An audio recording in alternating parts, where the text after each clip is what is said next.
Test. Test. Okay. Oh, did you guys? I didn't see anyone calling this number. Did you guys get in because somebody else left? Oh, okay, and same with you. Right.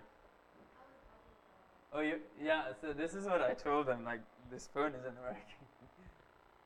Paul was here. That's good.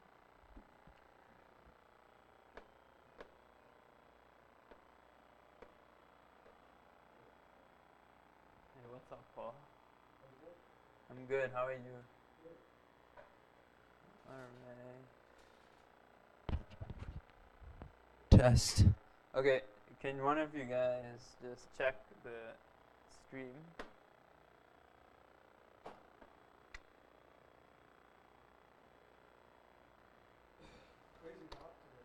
Yeah, it's really hot. But I love it. And so does Dennis, apparently.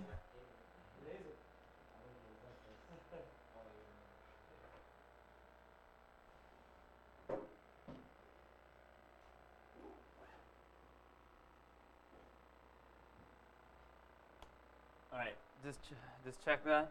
See if it's working.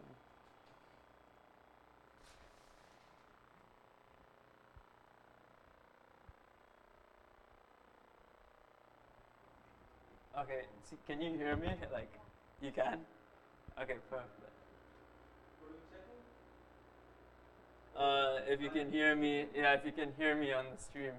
Because I know Vince. Huh? Oh. I know Vince is trying to watch this, so.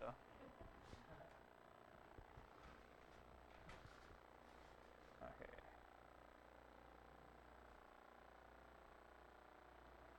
Cool. Okay, so today Paul, are you ready? Ready to listen. Okay, cool. So we're gonna learn some more about Swift. You guys look through arrays. You remember what arrays are? They are basically lists of any item, like a list of numbers or a list of strings or a list of doubles. And then we're going to talk about how we can use arrays.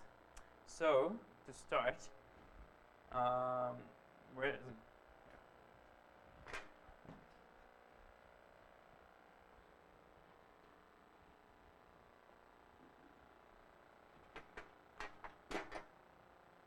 Suppose I have an array called array1 is equals to, so in Swift, you guys remember how to create an array. It's just like this.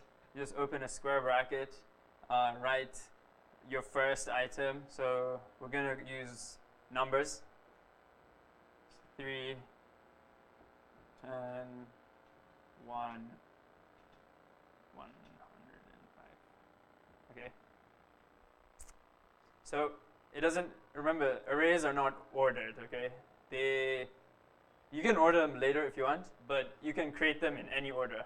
Like, just depends on when you're going to add stuff. So I've created an array with 4 items. There's different things we can do to this. We can either get an item out of it. We can add items on top of it. We can iterate through each item and like find one that we want to use. So yeah, there's different things we can do with arrays, and I'm gonna show you, like, keep that in mind. I'm gonna show you how to do that in Playground, because you guys are gonna be doing that in your storyboarding app, in your selfiegram app. So where is Playground?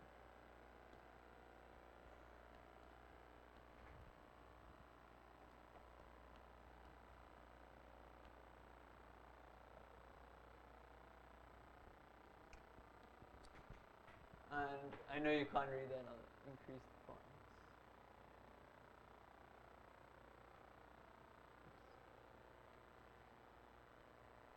Okay, can everyone read that? Yeah? Yeah? Okay, great. Alright, so I'm going to create this array that I've just made on the board. So I'll say var array1 is equals to 3, 10, 1, and 105.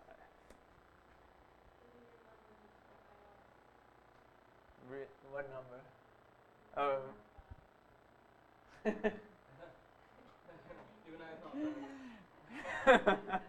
Okay, so then so it can't. No, yeah. So I was just gonna say that would be invalid because it has to be the same type. It has to be consistent. Okay. Right. Give me 1 second. Okay, so first thing we're gonna do to this array is add something to the end. Now, have you guys heard of the term append? It's used in most programming, but it's not usually used in English. Do you know what append means?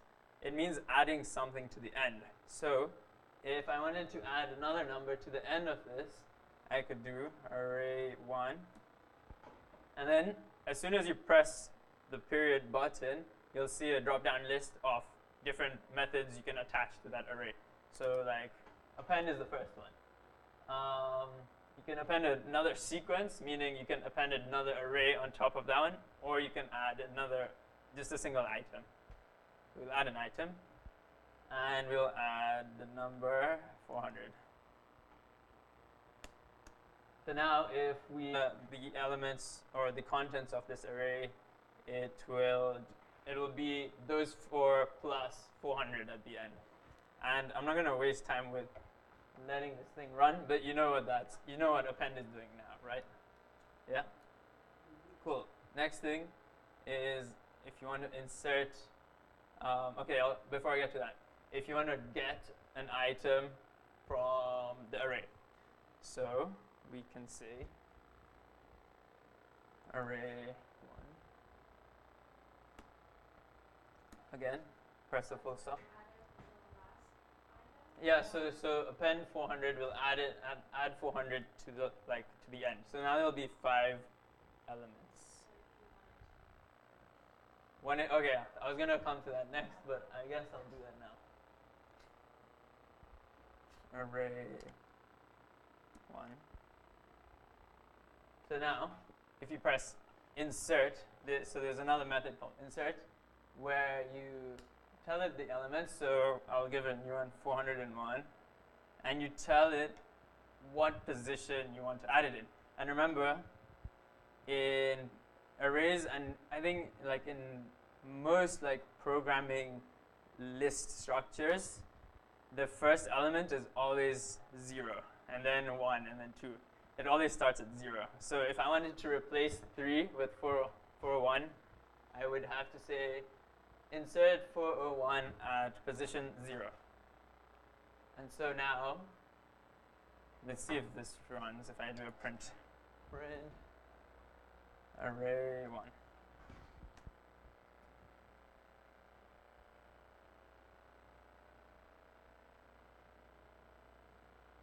Nope, it doesn't want to run. Okay, great. This thing is bad. Yeah, it's so bad. I hate using it. You'll never use this like when you start writing apps. What do you use? Terminal? No, I just use Xcode because like even in Xcode, if you want to test out your Swift code, you simply just write print statements and use breakpoints, and that way you can test your code alongside the app running. Yeah. So this is usually it's usually for beginners because you're not using the simulator, like you're not using the actual app yet. It's basically a compiling scratch. Exactly. It's just to compile and to run like very basic code. And even though you're running basic code, it still takes forever to run. So yeah, so I'm not sure why. Okay. Cool. So now you know how to add an element to the end or insert one wherever you like. So next thing is getting an element out of it. So we can say array1.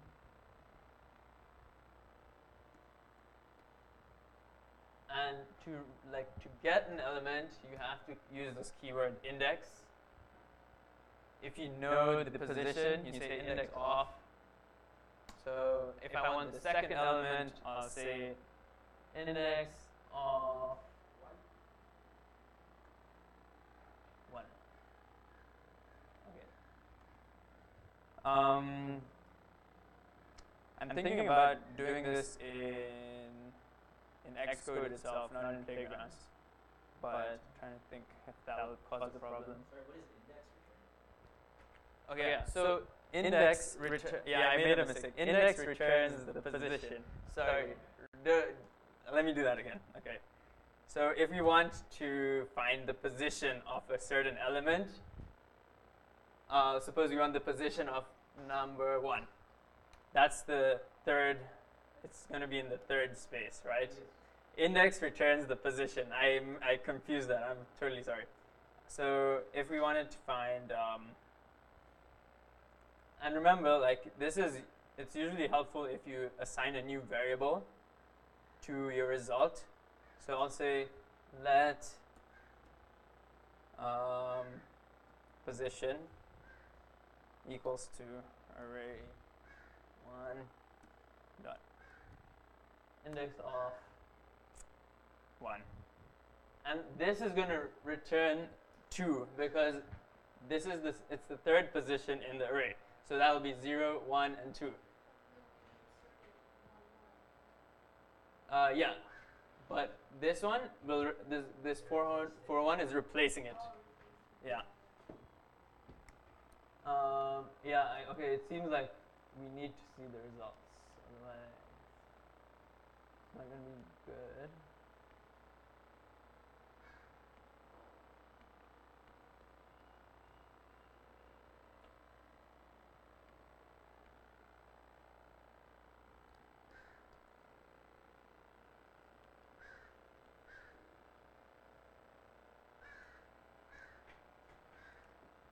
Okay, anyways,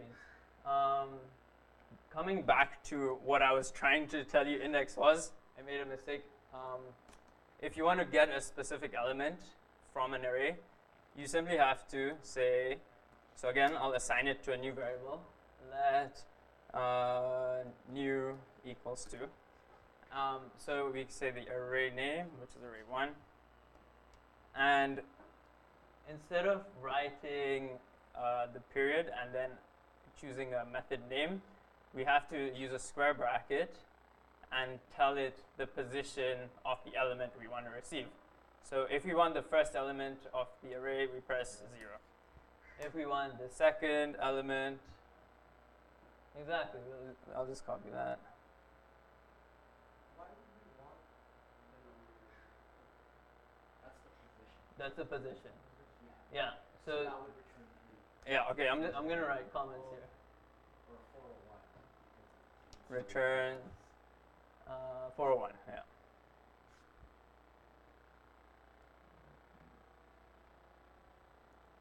Returns 10. Okay. This will return 2.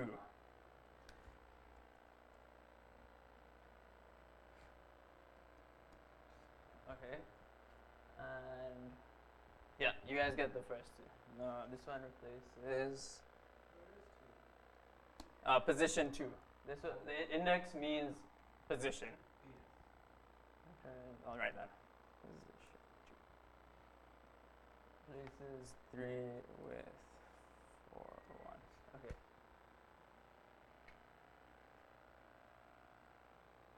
Okay, so sometimes your arrays can get really big, even if they're not too big. You don't want to, and like suppose you want to do something to each and every element in your array. That's when we have to do this thing called iteration. It probably makes sense to you what iteration is, but it's going through each element, and you can execute whatever you want on that element. You can either just print out the element, you can add something to it, or you can use it in some other function.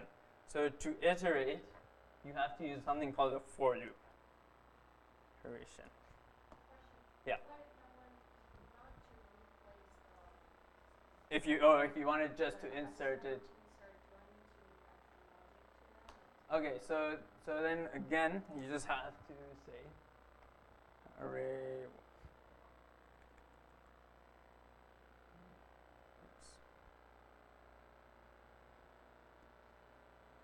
Insert at Oh wait, did you say you want to insert or replace?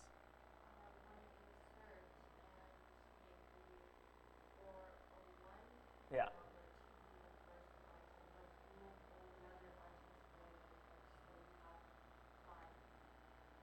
Oh my God. Sorry. So I'm so sorry, guys. I don't know where my brain is right now. This one, that is doing exactly what you're describing. Insert at position 0. And to replace, you do this array1 0 is equals to 401. Yeah. Oh my God, I need some more coffee.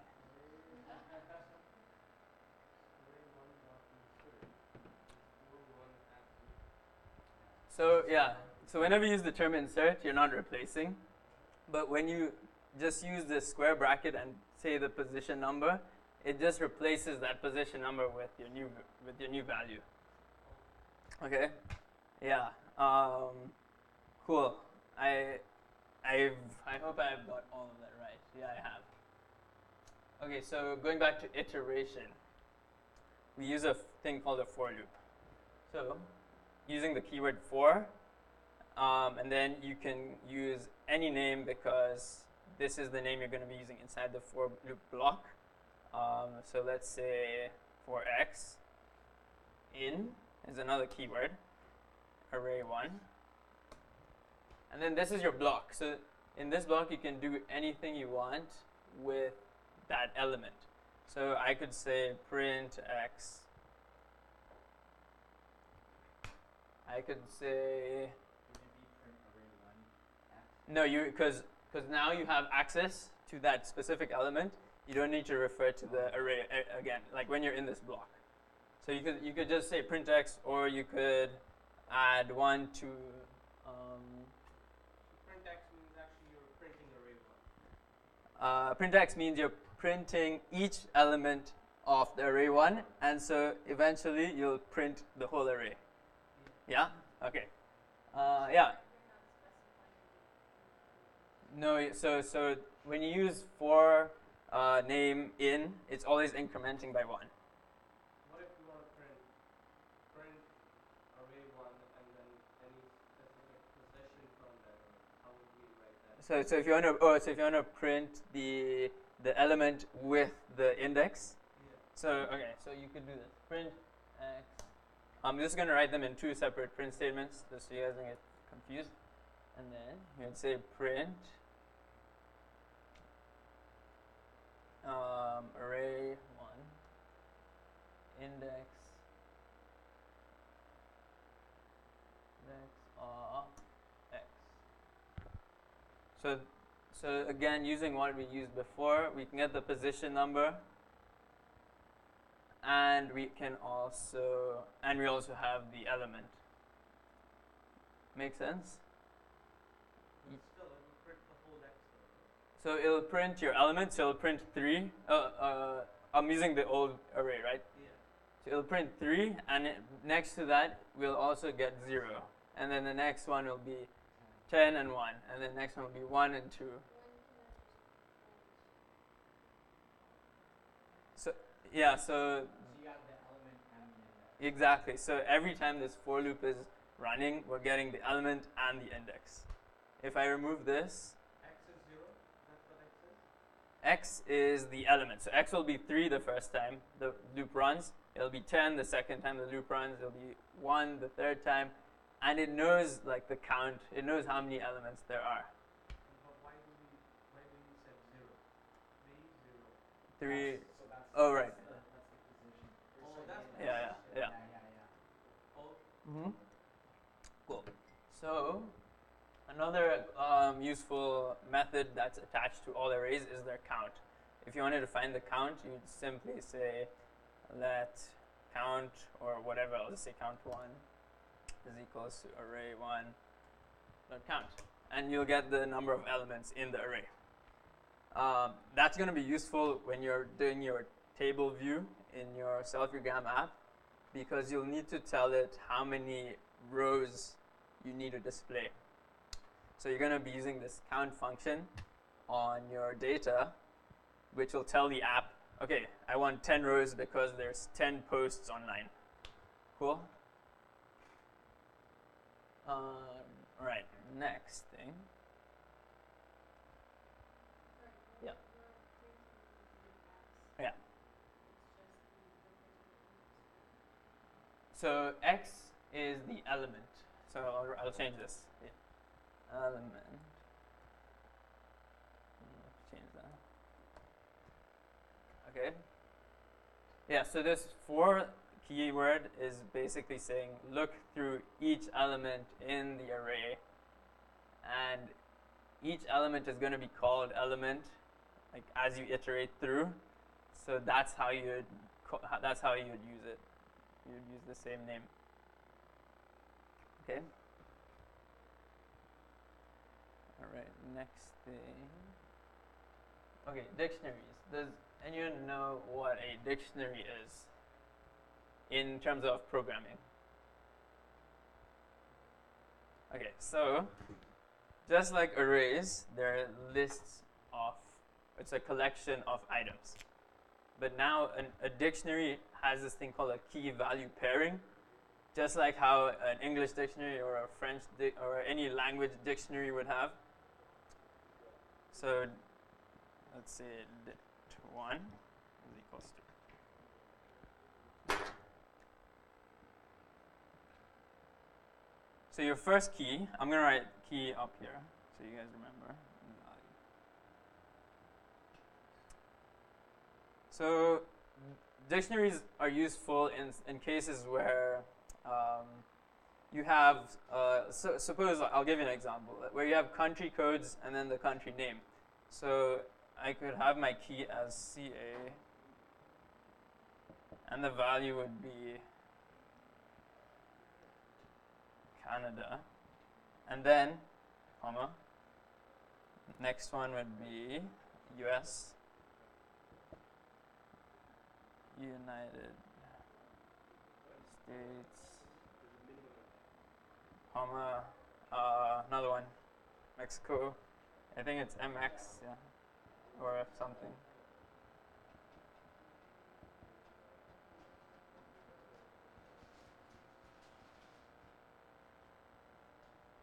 Okay, so this dictionary has 3 elements. It has this key value pairing, this key value pairing, and this key value pairing. Do you guys understand what I mean by key value now? Yeah? Just like in a dictionary, you'd have the name of the word, and then either a description or the translation as the value. Yeah? So, like, these dictionaries are super useful because yeah, it allows you to condense like a lot of data and give it a little reference. You could have a huge string here, or like a huge number, or even multiple strings and multiple numbers, all like in its own little thing. Here I've just given you a single string that's attached to this key. You could have, I'll show you guys another example. So dict2. When you define dictionary Yeah. in Swift, Yeah. where does it store them? As with arrays and as with variables, it's all stored like in memory. Like I'm not too sure about memory management, but it's the same thing as an array. Like same way it's stored. So okay, so dict2 would be. I'll use the same example, so Canada. And then this dictionary is going to be storing all the province names. So I would have to store province names as an array. So in here, I would have an array of like BC, Alberta, whatever, right? And then next one, US, would be like California, New Mexico,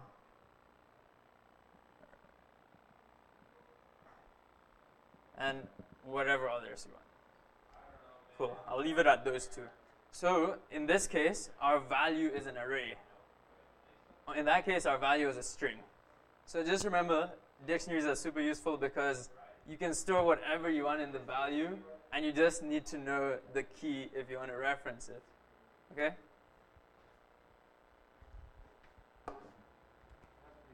Yeah, it's really useful. And I don't know if you guys are going to be using that in your app like today or on Wednesday, but you'll be using it like in the next week. So what's the advantage of doing this stuff in dictionaries as opposed to storing it in like a database? So setting up a database would require a lot more work, right?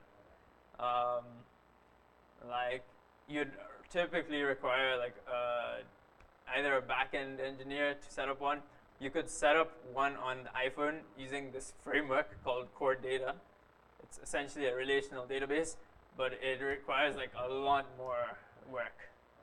So this is like a simple way of storing information. Yeah.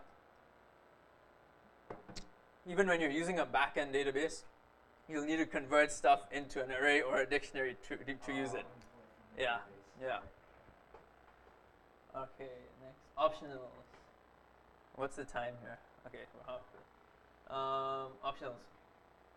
So when I did this index off function, when I wrote that index off function, where is it? Here. Index off 1. So suppose I wrote index of 23. What do you guys think it's going to return? Paul, I changed this from 1 to 23. Then I return 24th position. So there's no 23 in the array. So it's going to return something called nil because it doesn't exist. Okay?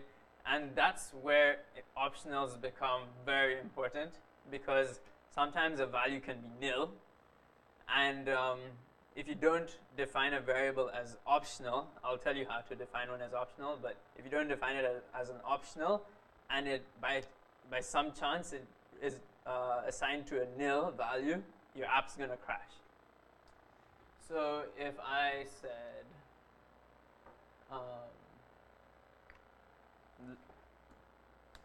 var And apps can put like custom crashing, you know, in websites we put custom 404 page. And apps do we have like yeah, so there's a way to combat that, and that's the same way websites do it. I'll get to that in just a bit. But if you don't, if you wait, just hold on to that thought. Okay, so if I say var not an optional,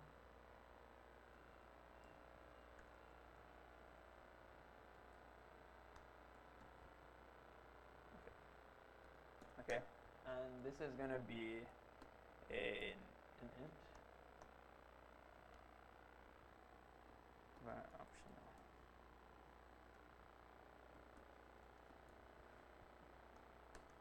Okay. So now I want to get the position number. So I do index of an element that doesn't exist. So like 1000 doesn't exist in our array. If I say not an optional is equals to, sorry, this is how you define an optional. You add a question mark to the end of the type. Okay, so now it's going to give me the error because it's saying this is returning an optional type and this is not an optional because it doesn't have the question mark at the end. However, if I used an optional variable,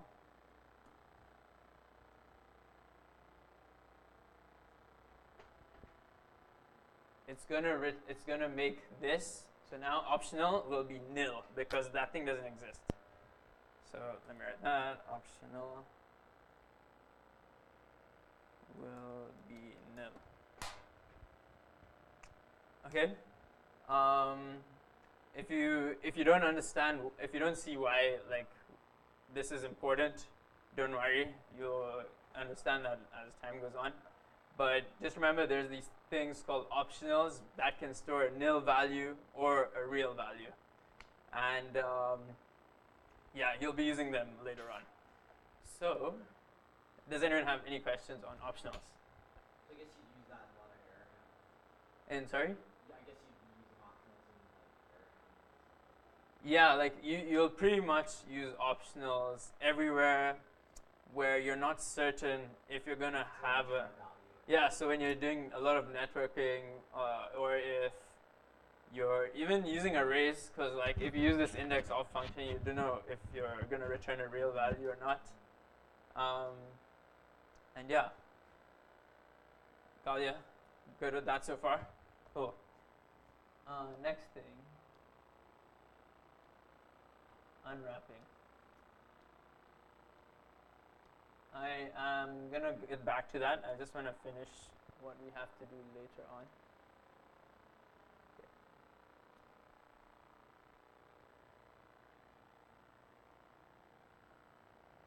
Present review.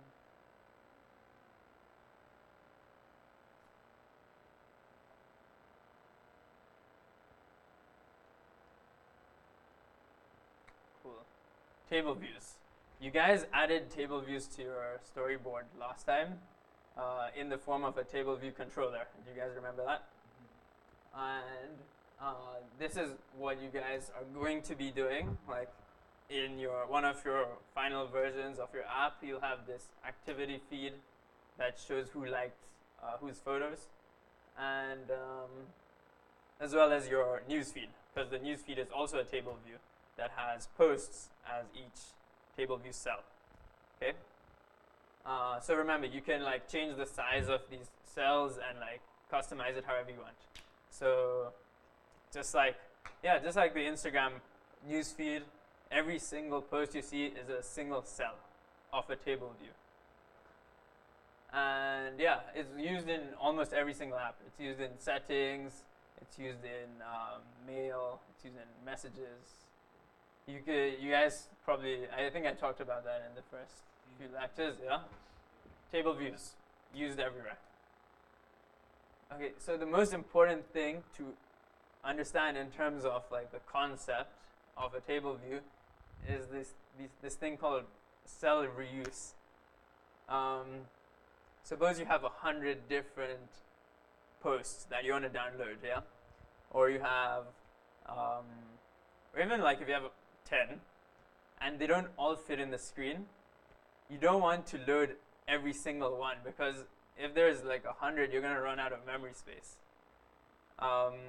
Which is like in all these online apps, Instagram, there's millions of posts. You don't want to be making a cell for each one. So you're allowed, or Apple gives you a specific amount of cells. You don't have to code this yourself.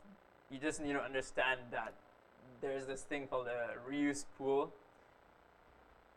If you have a screen that's, say, this size, I'll use this, and you can fit 6 cells in the screen, you're typically going to have a reuse pool of about 7 or 8 cells. And so it's generally about a screen full of cells plus 1 or 2. And then when you scroll down or scroll up, whichever cell was just pushed off the screen gets reused on the other side. So here you can see we're scrolling down, I think, and then cell 1 gets pushed off, and it gets reinserted here with the new data. Did you guys get that? Yeah? No, okay. So I'll make it simpler.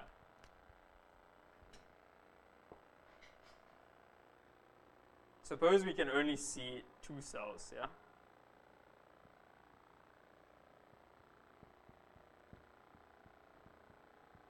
Suppose we can only see 2 cells on our screen.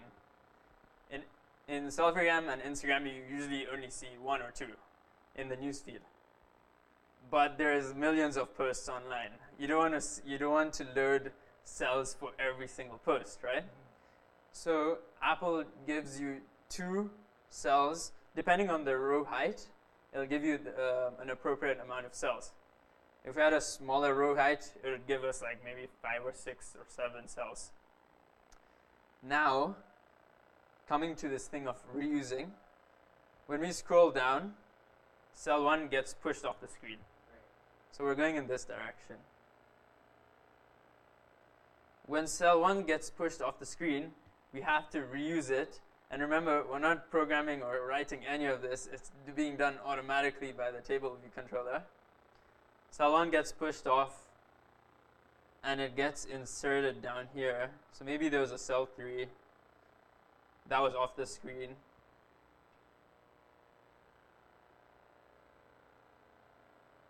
And so now, cell 1 goes to the bottom. There's no naming convention of cell 1, cell 1, cell 2, cell 3. You don't even have to think about this. It's just happening in the background. Okay? The main reason for this is for memory, because you don't want to load like a million cells if you have a million posts. So is that reuse pool in memory then? Exactly. The reuse pool is in the memory. It's constantly just taking one. Yeah, it's constant. Every time you scroll, it'll keep like moving them from the bottom to the top or the top to the bottom. Okay, so yeah, that's pretty much all you need to know.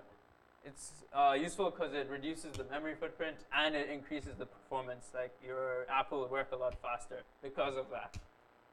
So on an Instagram, Yeah. is that a table view controller? Exactly. That's a table view Scrolling controller. up through your Instagram. Yeah. And then the reuse pools any post that's like scrolling off the screen. Yeah, so then like whichever post gets scrolled off, that cell gets put into the reuse pool, or yeah, I'm not going to say reuse pool every time. Just say it gets moved to the bottom of the screen. Right.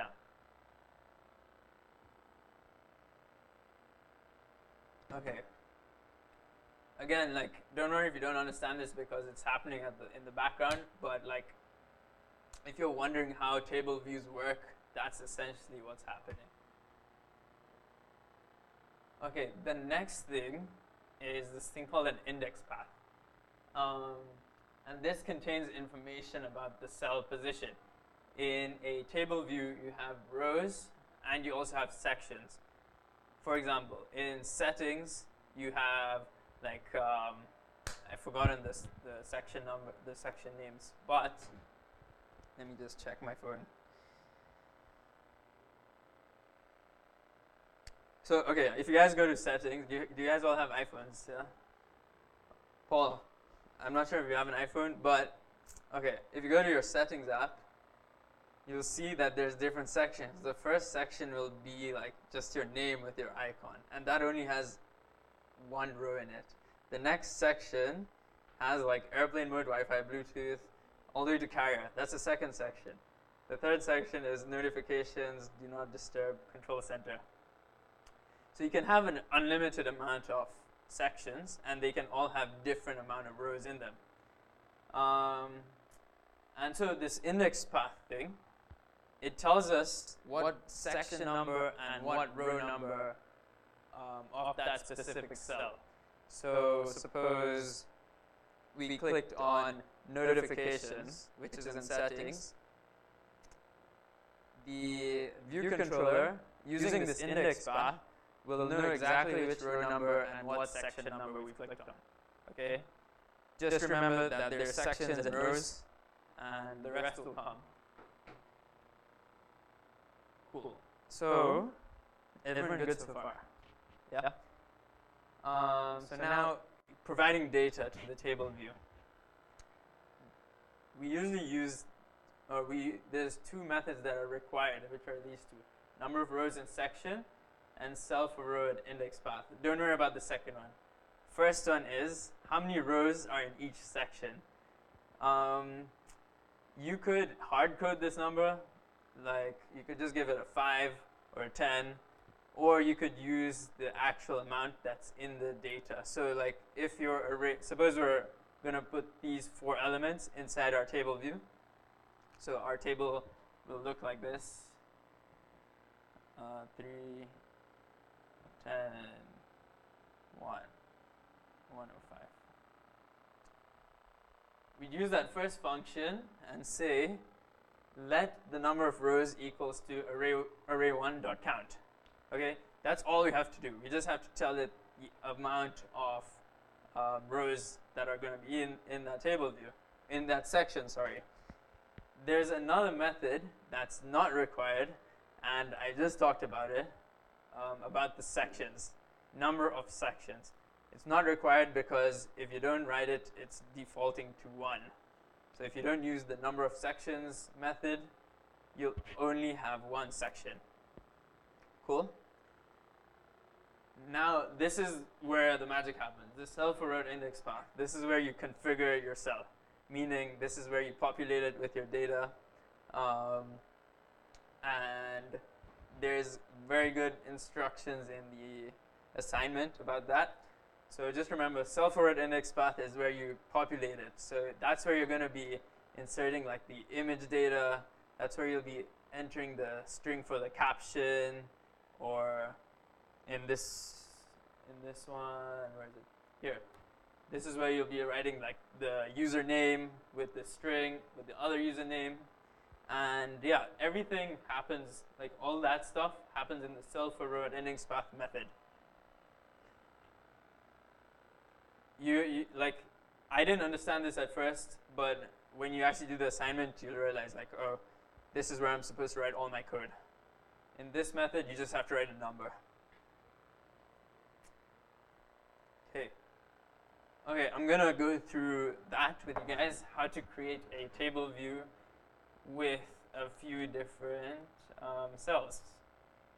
Okay, where are we here?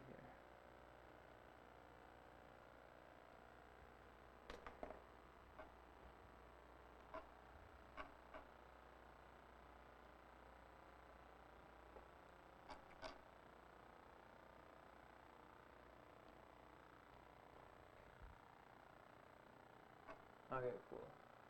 Can you guys see this? Yeah. Cool. I have a blank table, a blank view controller here.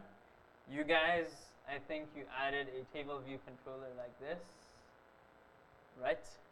Yeah.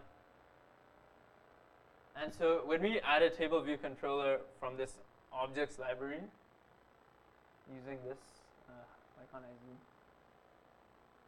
Yeah, using this thing, it automatically gives us a cell, a prototype cell. Yeah, it would be better if you guys just follow what I'm doing, and then at least we'll be faster like that. Get rid of this.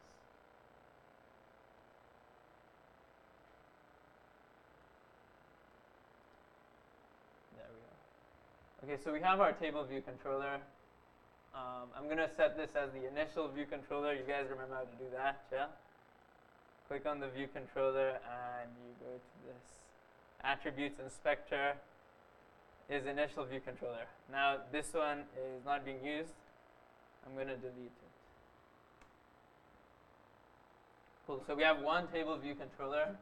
We need to add a file for that table view controller. So I'll say new file. Again, it doesn't matter if you do Swift file or this, but I would always recommend you guys to use Cocoa Touch class. And we can call it whatever you want, sample table view controller. And its subclass is the UI table view controller. You guys get that? You guys already did this. Yeah? Okay, next. I'll save it there. Okay. So because we subclassed this thing, UI table view controller, when we created this file, it gives us these methods automatically. These are the methods I was talking about. Number of rows in section, number of sections, which is optional. Like if I could delete this and the app will still work. And then the most important one is here. It's being commented out. So I'll uncomment that.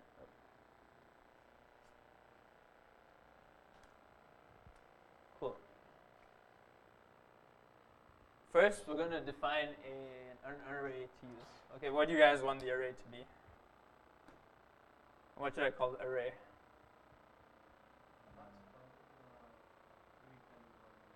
That one? Yeah. No, I was thinking about something better than that. Okay, let's just say lakes. And then, who knows the name of a lake here? Joffrey. Another one. Harrison, yes. We need two more. Altus, nice.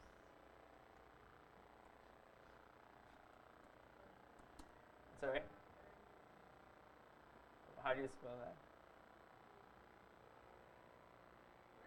Oh, Burnaby Lake. I heard something else. Okay, Burnaby Lake. Cool. Oh, lakes. Okay, so now I'm going to say number of sections is 1. Okay? Remember, if we remove this whole thing, it's going to return 1 anyways. Number of rows. So this is the first step. So our array has 4 elements, but I'm not going to hard code that. I'm not going to write 4. I'm going to write array lakes.count exactly. Oh my god. Scale. Lakes.count. Okay, there's. And so now this is the important part. So I'll just go through this step by step. Don't worry about this override. I'll explain that later. So we have this, remember in a function declaration, we have a few things, right? We have the function name. This name is given to us, so don't change it. Then we have these parameters, these two. One is the table view, and one is the index path. The table view, because we already added a table view controller, that table view is being created for us, and this function knows exactly which table view we're using. So the index path is what we're going to be using inside this method. For this really simple example, I'm not going to use it actually, but you guys will need to use this variable name called index path later on.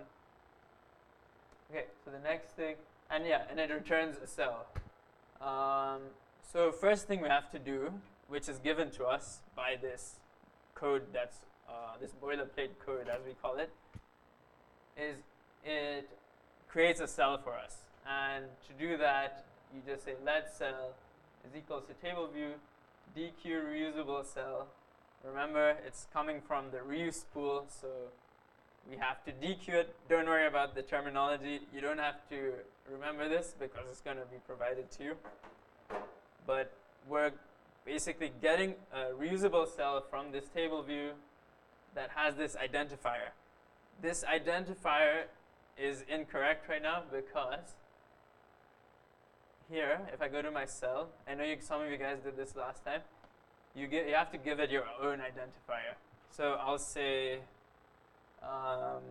lake cell ID. It can be whatever you want. I'll copy that. And so that's going to be my identifier, lake cell ID for index path. Again, don't worry about the syntax because it's all given to you. Now, you want to tell this table view what the cells should have in them. And we want to have the names of the lakes, right? So, all we have to do is go back to the storyboard, find a label,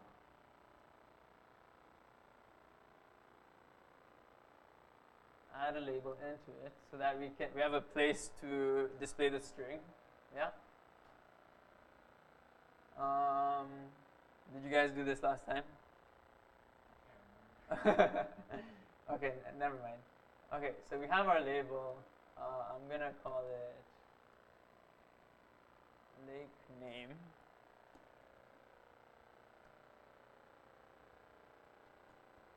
Name label.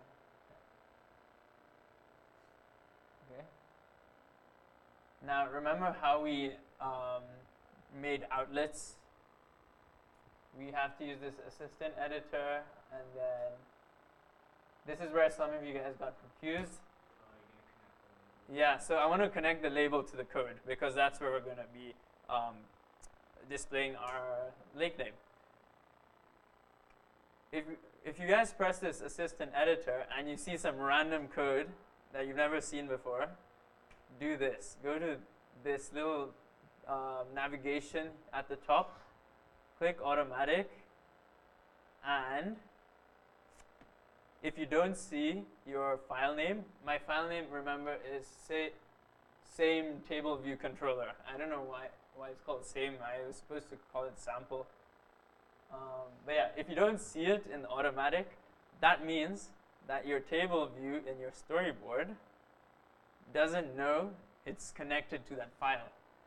To do that, click on your controller here and go to the identity inspector. Here you have to give it the class name, which is sample, or no, same, yeah, and it'll autofill it because there's only one that starts with S. Okay. And now after doing that, you'll be able to see that if I click automatic again, oh, let it just reload. There, it automatically changes it. Cool? I'll go through those steps again.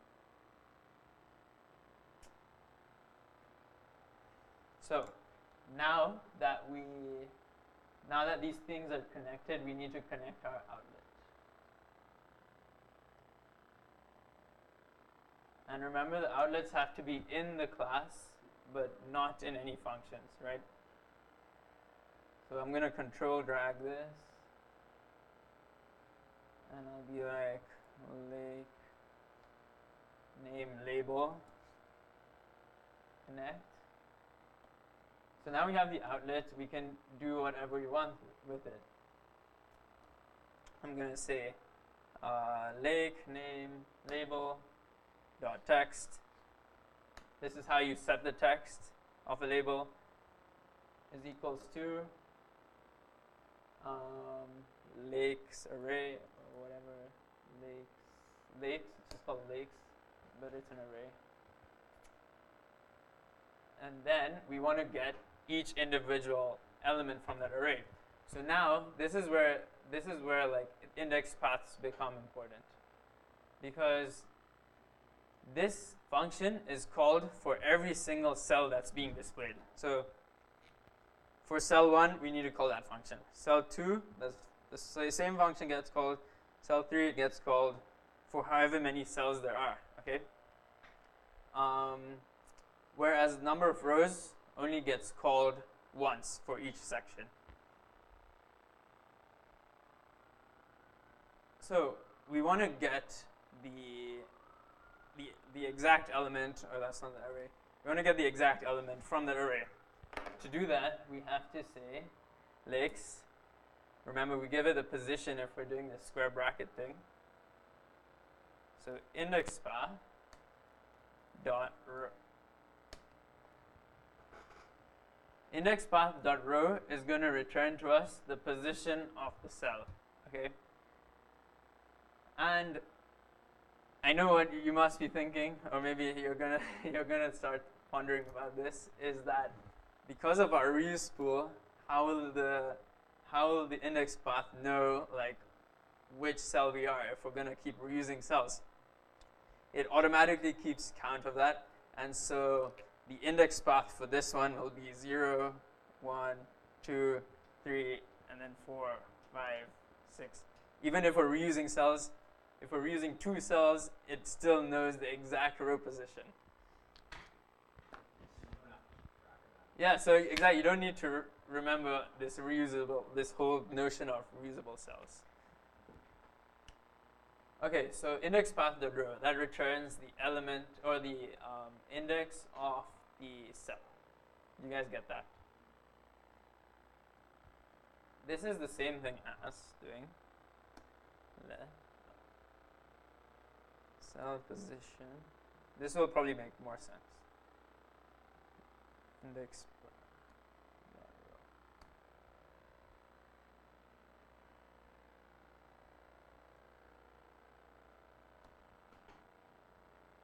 Does that make more sense?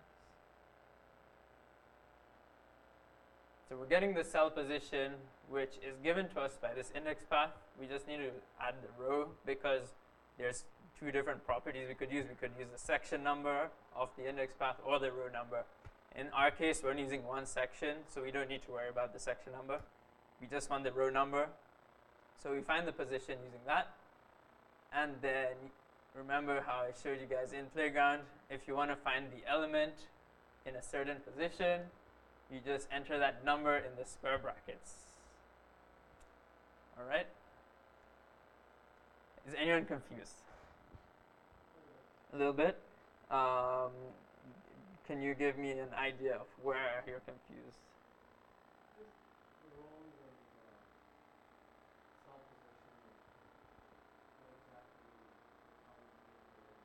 Okay, so rows, I'll go back to this. So here we go. The amount of rows is determined by what we return here, okay? In this case, we're returning the count of the lakes array. So it's always going to have 4 rows. And because of that, this function is going to run 4 times. The first time it gets called, it's going to do stuff to cell 1. Second time it gets called, it's doing stuff to cell 2. Third time it's getting called, doing stuff to cell 3, and so forth. Does that make sense? Yep. So now, in this block, like in this body, we want to tell it to write, we want to display the name of the lake in that label we created, right? To do that, we have to initiate a cell, which is done for us. So like, don't worry about that for now. We just have to get the index path, which is given to us in a parameter. That's going to be the cell position, like the index path's row property is the cell position, meaning row position. I can change, which one makes more sense, row position or cell position? Row position, okay.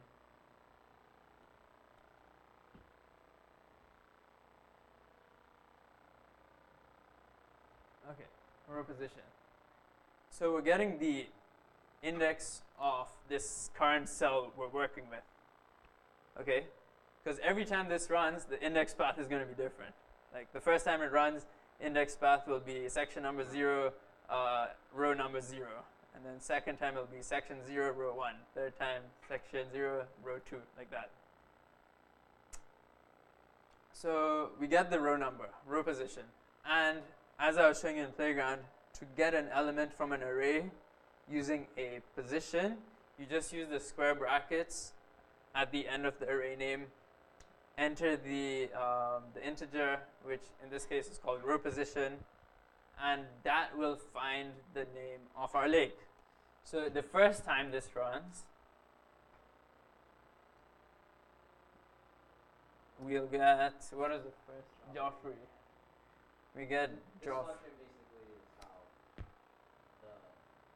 table gets dynamically populated. Exactly, yeah. Okay, so first time it runs, we get Joffrey. Second time it runs, we get the second element. What's the difference between cell and row? Cell and row, same thing. That's why I was interchanging them. Later on, when you're using collection views, remember those are used for galleries. A cell is going to be called an item. So then, at that point, cells and items will be interchangeable, like the terminology of it. But when we're using table views, rows and cells are the same thing. Yeah. Okay, so the first time. And so now if I run this, we're going to get each of those things. So this is all in your view controller. Well, it's a long name. This is all in the view controller file that you have to create for each table view. Here it is.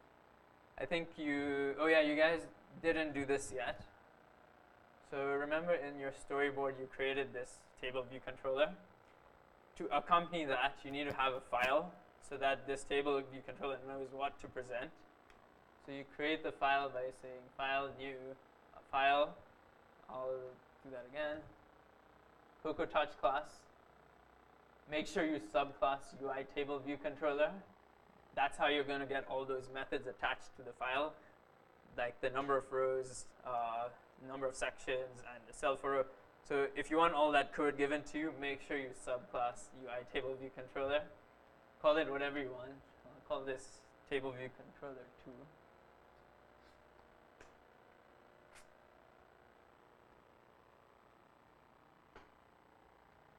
And so here again, you can see all these things are provided to us. Why Cocoa Touch class? So Not just the Swift. yeah, so if you just do a Swift file, you won't be able to subclass anything. Oh, okay. Yeah, that's the main thing. Got it. But like, if you do that, you can still, like, suppose I didn't choose Cocoa Touch class, this wouldn't be there. Okay, but then I could add that manually. Right. But then you would have to add all these things yourself. Yeah. Okay, and yeah, so takeaway from this lecture in terms of table views, make sure you guys understand why, or like at least have a little bit of an understanding as to what's going on behind the scenes in terms of the reusing of cells. And then, yeah, all these 3 methods, this one's optional, number of sections is optional. This one is required, number of rows, and this one is also required, the cell forward index path. And I hope you guys know why we need these 2 now.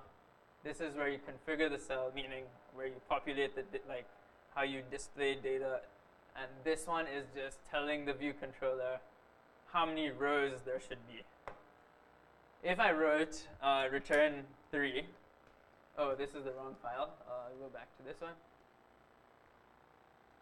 If I didn't use lakes.count and I just said return 3,